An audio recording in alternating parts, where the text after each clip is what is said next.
नमस्कार, vision IAS के news today के इस अंक में आप सभी का स्वागत है। इस अंक में हम आपके लिए लेकर आए हैं यूपीएससी परीक्षा की दृष्टि से महत्वपूर्ण कुछ अहम खबरें। इस अंक के साथ मैं हूं दिव्या तोमर। आइए सबसे पहले नजर डालते हैं इस अंक की हेडलाइंस पर। कृषि क्षेत्र के लिए डिजिटल पारितंत्र बनाने के उपाय किए गए। दिल्ली हाईकोर्ट ने कहा, तथ्य समान हो तो एक समान निर्णय के लिए नागरिकों को बार बार न्यायालय जाने के लिए बाध्य नहीं किया जाना चाहिए। आंध्र प्रदेश की एक अदालत ने 9 वर्ष के बच्चे के लिए मर्सी किलिंग की याचिका दायर की। प्रत्यक्ष विदेशी निवेश और अप्रत्यक्ष करों में हुई वृद्धि। अनुसंधान, अभिकल्प और मानक संगठन RDSO एक राष्ट्र एक मानक योजना में शामिल होने वाला प्रथम मानक निकाय बना। और अब खबरें विस्तार से। कृषि क्षेत्र के लिए डिजिटल पारितंत्र बनाने के उपाय किए गए हैं। कृषि और किसान कल्याण मंत्रालय ने डिजिटल कृषि को बढ़ावा देने के लिए 4 संस्थानों के साथ समझौता ज्ञापन पर हस्ताक्षर किए हैं। ये संस्थान हैं Patanjali organic research institute, Amazon web services, ESRI India private limited और एग्री बाजार इंडिया प्राइवेट लिमिटेड। सरकार ने डिजिटल कृषि के लिए एक रोड मैप तैयार करने के लिए कार्यबल और विशेषज्ञों एवं प्रौद्योगिकी विशेषज्ञों के कार्य समूह का भी गठन किया था। साथ ही सरकार कृषि के लिए एक डिजिटल पारितंत्र के निर्माण के लिए संघीय किसान डेटाबेस तैयार कर रही है और इसके आधार पर कई सेवाएं सृजित कर रही है। इस डेटाबेस को देश भर के किसानों के भूमि रिकॉर्ड से संबद्ध किया जाएगा और विशिष्ट किसान पहचान पत्र जारी किए जाएंगे। किसानों के लिए एक एकीकृत डेटाबेस के माध्यम से कई योजनाओं द्वारा प्रदान किए जाने वाले सभी लाभों और सहायता से संबंधित जानकारी एक ही स्थान पर उपलब्ध हो सकती है। आइए अब जानते हैं इस दिशा में की गई पहलों के बारे में। राष्ट्रीय कृषि बाजार ई-नाम आरंभ किया गया। कुशल कृषि के लिए किसानों को सूचित निर्णय लेने में मदद करने के लिए किसान पोर्टल आरंभ किया गया। मृदा स्वास्थ्य कार्ड सॉफ्टवेयर को मानकीकृत किया गया है और एकीकृत पोषक तत्व प्रबंधन उपलब्ध करवाने के लिए वेब आधारित सॉफ्टवेयर विकसित किया गया है। प्रधानमंत्री फसल बीमा योजना के तहत भौगोलिक सूचना प्रणाली और रिमोट सेंसिंग का उपयोग किया जा रहा है। अन्य उपायों में शामिल है किसान सुविधा, फसल बीमा एंड्रॉइड ऐप, M-किसान एप्लीकेशन आदि। दिल्ली हाईकोर्ट ने कहा, तथ्य समान हो तो एक समान निर्णय के लिए नागरिकों को बार बार न्यायालय जाने के लिए बाध्य नहीं किया जाना चाहिए। दिल्ली उच्च न्यायालय ने ये टिप्पणी की है कि एक बार न्यायालय या अधिकरण द्वारा निर्णय दिए जाने के बाद प्राधिकारियों द्वारा नागरिकों को समान मुद्दे पर बार बार याचिका का आश्रय लेने के लिए बाध्य नहीं करना चाहिए। ये उल्लेख किया गया है कि राष्ट्रीय मुकदमेबाजी नीति NLP के तहत यदि तथ्य समान है और एक सक्षम न्यायालय या अधिकरण द्वारा पहले ही निर्णय दिए जा चुके हैं तो उसके बाद के सभी समान मामलों में उनके द्वारा इसका पालन किया जाना चाहिए। NLP वर्ष 2010 में सरकारी मुकदमों के प्रबंधन के लिए रणनीति निर्धारित करने के प्रयास के साथ तैयार की गई थी। इसने प्रत्येक विभाग पर विधिक बोझ की निगरानी के लिए एक आंतरिक निगरानी प्रणाली स्थापित करने का सुझाव दिया था। साथ ही राष्ट्रीय और प्रादेशिक स्तरों पर मुकदमों के पर्यवेक्षण के लिए अंतर मंत्रालयी निकायों की अनुशंसा की थी। जिला अदालतों से लेकर उच्चतम न्यायालय तक कुल 3 करोड़ 14 लाख मामलों में से 46% मामलों में केंद्र और राज्य सरकारें वादी हैं। इसके अलावा हाल ही में उच्चतम न्यायालय ने टिप्पणी की थी कि तुच्छ मामलों की बढ़ती संख्या NLP को निष्क्रिय बना रही है। ये तर्क दिया गया कि 90% मामले तुच्छ प्रकृति के थे। उच्चतम न्यायालय में 67,898 वाद लंबित हैं। इनमें से 49,000 से अधिक मामले नए हैं जिन पर अभी भी सुनवाई के लिए विचार किया जाना है। आंध्र प्रदेश की एक अदालत में 9 वर्ष के एक बच्चे के लिए मर्सी किलिंग यानी इच्छा मृत्यु की याचिका दायर की गई है। इच्छा मृत्यु यानी मर्सी किलिंग या दया मृत्यु एक ऐसे व्यक्ति को पीड़ा रहित मृत्यु देना है जो या तो बहुत वृद्ध है या अधिक बीमार हो, ताकि उसके दर्द और पीड़ा का निवारण किया जा सके। इच्छा मृत्यु 2 तरह की होती है, निष्क्रिय और सक्रिय। भारत में इच्छा मृत्यु से संबंधित घटनाक्रमों की बात करें तो वर्ष 1994 में ज्ञान कौर बनाम पंजाब राज्यवाद में ये माना गया था कि सहायता प्राप्त आत्महत्या और इच्छा मृत्यु दोनों गैर कानूनी थे। पीठ ने यह स्पष्ट किया था कि अनुच्छेद 21 के तहत जीवन के अधिकार में मरने का अधिकार शामिल नहीं है। इसने पी रथिनम बनाम भारत संघवाद के निर्णय को निष्प्रभावी कर दिया था। इस वाद में भारतीय दंड संहिता की धारा 309 आत्महत्या के प्रयास को असंवैधानिक करार दिया गया था। हालांकि बाद में अरुणा शानबाग बनाम भारत संघवाद 2011 में उच्चतम न्यायालय ने ये माना कि असाधारण परिस्थितियों के मामले में और शीर्ष न्यायालय की सख्त निगरानी निगरानी में निष्क्रिय इच्छा मृत्यु को स्वीकृति प्रदान की जा सकती है। कॉमन कॉज बनाम भारत संघवाद 2018 में उच्चतम न्यायालय ने निर्णय दिया था कि जीवन और गरिमा के मूल अधिकार में उपचार को अस्वीकृत करने और सम्मान के साथ जीवन त्याग करने का अधिकार भी शामिल है, क्योंकि सार्थक अस्तित्व के मूल अधिकार में एक व्यक्ति की बिना पीड़ा के मृत्यु का विकल्प भी शामिल है। सक्रिय या आक्रामक इच्छा मृत्यु सक्रिय तरीकों से रोगी को मृत्यु देना है। उदाहरण के लिए रोगी को किसी दवा की प्राणघातक खुराक का इंजेक्शन लगाना, जबकि निष्क्रिय इच्छा मृत्यु वेंटिलेटर या फीडिंग ट्यूब जैसे कृत्रिम जीवन समर्थक उपकरणों के उपयोग को जानबूझकर रोककर किसी रोगी को मृत्यु देना है।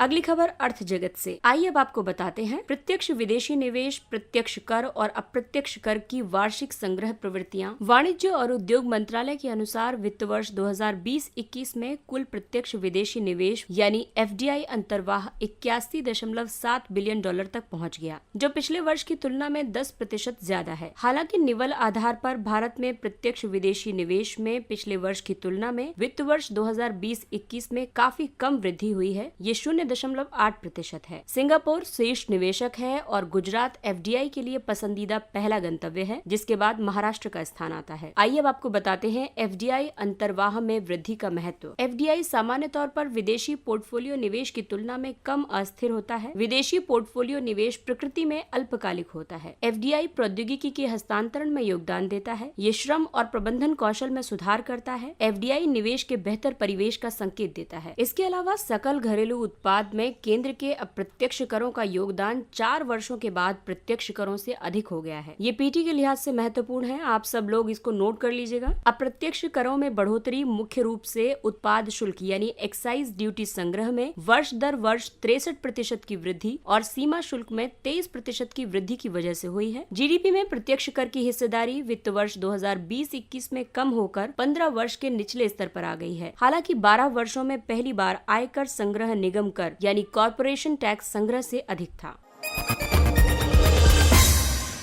अनुसंधान अभिकल्प एवं मानक संगठन RDSO एक राष्ट्र एक मानक योजना में शामिल होने वाला पहला मानक निकाय बना। रेलवे मंत्रालय की एकमात्र अनुसंधान एवं विकास शाखा अनुसंधान अभिकल्प एवं मानक संगठन को अब भारतीय मानक ब्यूरो द्वारा एक मानक विकासशील संगठन के रूप में मान्यता प्रदान की गई है। ये RDSO को WTO TBT के अंतर्गत उल्लिखित सर्वोत्तम प्रथाओं के नियमों के अनुसार अपनी मानक निर्माण प्रक्रियाओं को दोबारा निर्धारित करने में मदद करेगा। ये मान्यता 3 वर्ष के लिए वैध होगी। BIS द्वारा एक राष्ट्र एक मानक योजना देश में कई मानक विकास संगठनों द्वारा अपनाए गए मानकों के समन्वय के लिए आरंभ की गई है। वर्तमान में BIS एकमात्र राष्ट्रीय निकाय है जो मानकों को निर्धारित करता है, लेकिन कई संस्थान और सार्वजनिक क्षेत्र उपक्रम भी अपने विशिष्ट डोमेन में मानक विकसित करते हैं। आइए अब आपको बताते हैं भारत में लागू कुछ मानकों के बारे में। सबसे पहले बात करते हैं ISI मार्क की। इसकी प्रमाणन एजेंसी है BIS। ये कई उत्पादों विशेष रूप से इलेक्ट्रॉनिक वस्तुओं के लिए अनिवार्य है, लेकिन अन्य विनिर्मित उत्पादों के मामले में ये स्वैच्छिक है। दूसरा है कृषि विपणन एग्मार्क के लिए। इसकी प्रमाणन एजेंसी है विपणन और निरीक्षण निदेशालय। इसे भारत में कानूनी रूप से 1937 के कृषि उपज श्रेणीकरण और चिन्हांकन अधिनियम 1937 द्वारा लागू किया गया है। ये वर्ष 1986 में संशोधित है। तीसरा है फूड प्रोडक्ट ऑर्डर। इसकी प्रमाणन एजेंसी है खाद्य प्रसंस्करण और उद्योग मंत्रालय। ये एक प्रमाणीकरण चिन्ह है जो खाद्य सुरक्षा और मानक अधिनियम 2006 के अनुसार भारत में विक्रय किए जाने वाले सभी प्रसंस्कृत फल उत्पादों पर अनिवार्य है। चौथा है BIS हॉलमार्क। प्रमाणन एजेंसी BIS है। ये सत्यापित करता है कि आभूषण BIS द्वारा निर्धारित मानकों के अनुरूप हों। और पांचवा और अंतिम है भारतीय जैविक प्रमाणन। इसकी प्रमाणन एजेंसी है कृषि और प्रसंस्कृत खाद्य उत्पाद निर्यात विकास प्राधिकरण APIDA। ये भारत में निर्मित जैविक कृषि वाले खाद्य उत्पादों के लिए एक प्रमाणन चिन्ह है। आइए अब नजर डालते हैं कुछ संक्षिप्त लेकिन प्रीलिम्स की दृष्टि से महत्वपूर्ण खबरों पर। राष्ट्रीय मानवाधिकार आयोग। हाल ही में न्यायमूर्ति अरुण कुमार मिश्रा को भारत के राष्ट्रीय मानवाधिकार आयोग NHRC के प्रमुख के रूप में नियुक्त किया गया है। NHRC का अध्यक्ष उच्चतम न्यायालय का पूर्व मुख्य न्यायाधीश या न्यायाधीश होगा। ये प्रधानमंत्री, लोकसभा अध्यक्ष, गृह मंत्री, लोकसभा और राज्यसभा में विपक्ष के नेता तथा राज्यसभा के उपसभापति से निर्मित 6 सदस्यीय समिति की अनुशंसा के आधार पर नियुक्त होगा।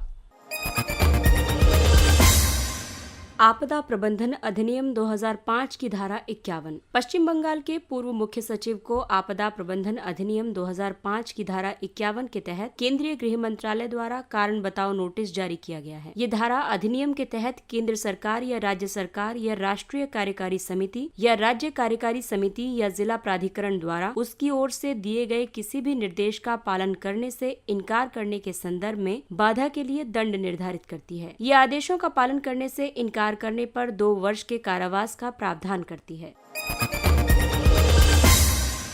प्रधानमंत्री गरीब कल्याण पैकेज को बढ़ाया गया। प्रधानमंत्री गरीब कल्याण पैकेज कोविड से संघर्षरत स्वास्थ्य कार्यकर्ताओं के लिए एक बीमा योजना है। इसमें आयु की कोई सीमा नहीं है। इस योजना में शामिल है कोविड के कारण जीवन की हानि, कोविड संबंधित भूमिका के निर्वहन के कारण आकस्मिक मृत्यु, उपचार या क्वारंटाइन से संबंधित किसी भी प्रकार का व्यय इसमें शामिल नहीं है। बीमित व्यक्ति के दावेदार को 50 लाख रुपए का भुगतान किया जाएगा। प्रीमियम की पूरी राशि स्वास्थ्य और परिवार कल्याण मंत्रालय द्वारा वहन की जाती है। ये योजना new India assurance company limited NIACL की बीमा पॉलिसी के माध्यम से कार्यान्वित की जा रही है।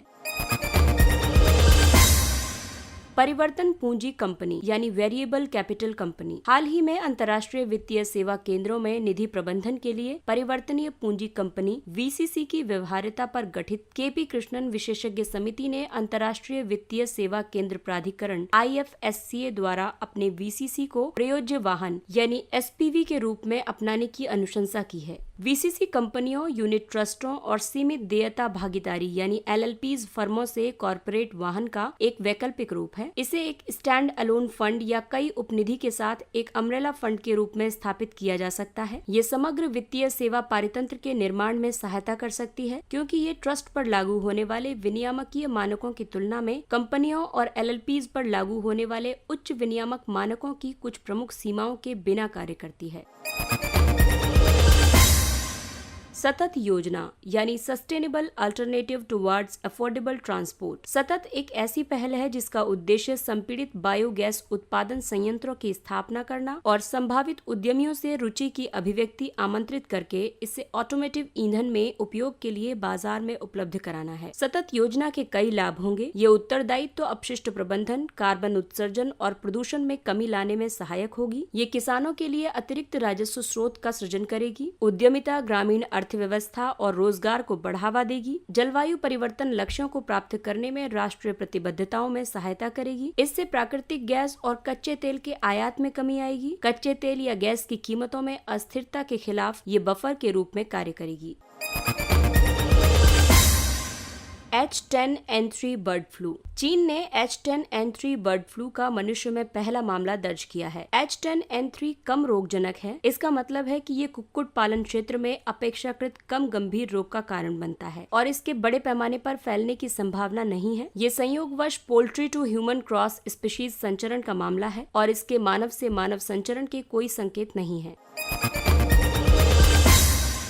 सार्वजनिक कुंजी अवसंरचना में सार्वजनिक और निजी कुंजी। सार्वजनिक कुंजी अवसंरचना यानी पब्लिक की इंफ्रास्ट्रक्चर PKI डिजिटल विश्व में उपयोगकर्ता और उपकरणों को प्रमाणित करने की तकनीक है। इसका उपयोग एन्क्रिप्शन के माध्यम से सुरक्षा का प्रबंधन करने के लिए किया जाता है। इसके लिए कुछ कुंजियों का उपयोग किया जाता है। जैसे सार्वजनिक कुंजी का उपयोग कोई भी कर सकता है, क्योंकि ये खुले डोमेन में है और डेटा के सार्वजनिक खंडों में देखी जाती है। इसकी जानकारी केवल स्वामी और प्राधिकरण को, जबकि निजी कुंजी यानी प्राइवेट की का उपयोग दस्तावेजों पर डिजिटल रूप से हस्ताक्षर करने के लिए किया जाता है। इसकी जानकारी केवल स्वामी और प्राधिकरण को होती है। इसे सामान्य तौर पर डिजिटल प्रमाण पत्र जारी करने और प्रबंधन में उपयोग के लिए किया जाता है। इसके साथ ही ये अंक समाप्त होता है। अगले अंक में फिर मुलाकात होगी कुछ अन्य महत्वपूर्ण खबरों के साथ। तब तक अपना ख्याल रखिए और 18 वर्ष से अधिक के सभी लोग कोविड के दोनों टीके लगवाएं। इसके अलावा कोविड नियमों का पालन करें, मास्क पहनिए, 2 गज की सुरक्षित दूरी बनाए रखें और हाथ और मुंह साफ रखें। इसके साथ ही विजन IAS की पूरी टीम को दीजिए इजाजत। नमस्कार।